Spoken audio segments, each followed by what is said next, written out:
The rain had barely dried when Margaret Caldwell, silver-haired and alone in her vast estate, heard music that shouldn't exist, haunting violin notes drifting from the garden.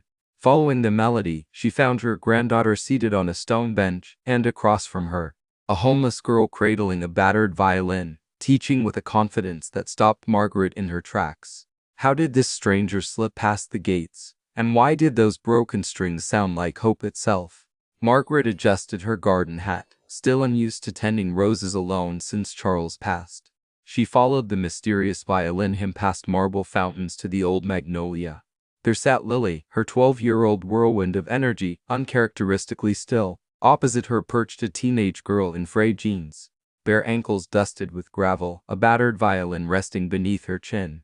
Margaret's first thought was safety. How had security missed this? But the stranger's bow glided, and the magnolia petals seemed to hold their breath.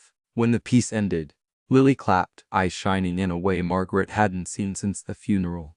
"Grandma, this is Maya. She heard me practicing scales and offered help."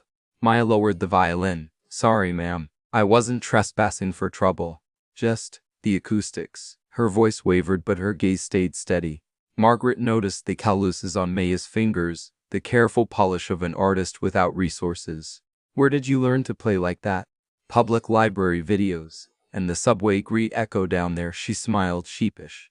The twist came when Margaret lifted the violin for inspection. Inside the battered case lay a crumpled acceptance letter. Juilliard's per-college division, conditional on tuition she clearly couldn't pay. A lifetime of philanthropist's galas flashed before Margaret. Big checks, small impact. Here was a living chance. She invited Maya for tea, proper china among mismatched socks, and listened to a story of shelters, missed meals and relentless practice under flickering streetlights.